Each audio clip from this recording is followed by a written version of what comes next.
Dr. Marcos, Dr. Paulo, o papel da saúde mental e física no tratamento, seja ele qual for que a pessoa procura, ele é fundamental em relação à saúde emocional, e isso pode influenciar na recuperação e no tratamento das doenças, ou seja, a mente da pessoa realmente influencia no tratamento e na recuperação?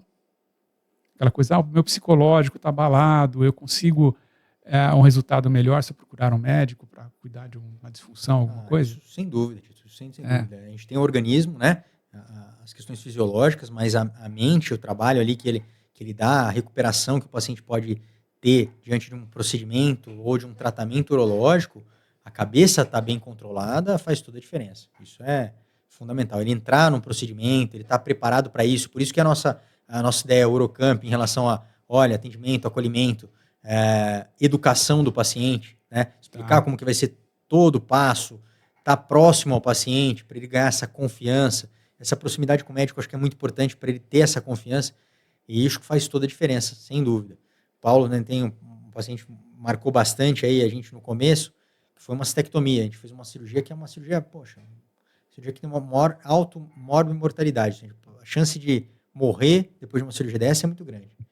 E aí a gente estava, né, atento, não com medo, mas atento a esse tipo de cirurgia, paciente, né, jovem, né, e aí a gente começou a trabalhar a cabeça, o Paulo, muito mais desse paciente, preparou ele mentalmente, fisicamente para o procedimento. Você lembra? Ele começou a correr na Lagoa do Taquaral antes da cirurgia, com um tumor. Ele não fazia exercício físico, entrou na academia, começou a comer para se nutrir. A gente falou, você tem que se nutrir antes da cirurgia. E ele voltou outra pessoa antes da cirurgia. Antes da cirurgia e já depois tava... também. Hoje ele... Não vou falar o nome dele, mas ele acabou virando amigo, né? Sim. Igual nós estamos... Foi uma cistectomia naquela época aberta. A gente nem praticava naquela época uma cistectomia robótica. Hoje que a gente tem resultados que não dá para comparar uma evolução de uma cistectomia aberta com uma... Então, por isso a nossa atenção naquele paciente. Mas esse é um excelente exemplo. Ele fez isso que você está falando. Tá? Então, você já me falou isso, eu falei, eu lembrei dele. Entre outros, mas ele é uma referência diante do impacto da cirurgia. Mas sim, é muito importante que o paciente entre confiante, que ele se prepare para isso, entenda todo o processo, né? E saiba que vai dar certo e se prepare para... Essa questão do processo, Dr. Marcos, eu vou pegar um pouquinho a fala aqui para contar uma história. Aconteceu essa semana aqui. Eu dei uma entrevista para um pessoal lá da faculdade da Paraíba. E eles me perguntaram se eu poderia dar uma entrevista para falar sobre o caso, né? E falei que sim, seria uma coisa aberta. E uma das perguntas foi justamente sobre como que eu passei por todo o processo. E eu falei, por etapas. Agora estou na etapa de me preparar para a cirurgia.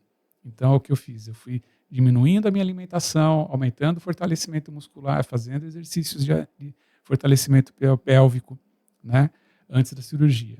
Fez a cirurgia, qual que é agora o que eu tenho que enfrentar? É a etapa da sonda. Então, hoje eu preciso ficar com essa sonda. Amanhã também, os próximos, no meu caso foram 13 dias, né, ficar esses 13 dias com isso. Essa etapa que eu estou vivendo. Tirei a sonda, qual é a etapa que eu preciso vencer agora? A incontinência. E a impotência também. Está indo bem. Graças a Deus está tudo indo muito bem. Mas foi dividir por etapas, né? Sim. Não adianta, então, acredito, um paciente chegar ao consultório, então eu vou lá passar com o Dr. Marcos, com o Dr. Paulo, e já quero a solução dos meus problemas e vou sair de lá. Não, são etapas a serem vencidas, né? Sim. Que eu acredito que são importantes também. O médico é responsável por 50%, né? Tá. Os outros 50% é o paciente. É o paciente, realmente, né? Aderência ao tratamento, tomar os medicamentos, seguir as orientações, né? Estudar sobre o seu problema. Sim. E não ter medo também, eu queria destacar isso também, de perguntar ao médico, né? Eu vejo muito isso. No meu caso, Dr. Marcos, está acontecendo isso. Ô, filho, é assim, cara. Comecei a tomar tadalafila, tive dor nas pernas. Dr. Marcos, com dor nas pernas, pensei que estava com dengue. Ele falou, não, pode acontecer. Aumenta o espaço entre os comprimidos e depois isso tende a diminuir. E realmente tem diminuído, né?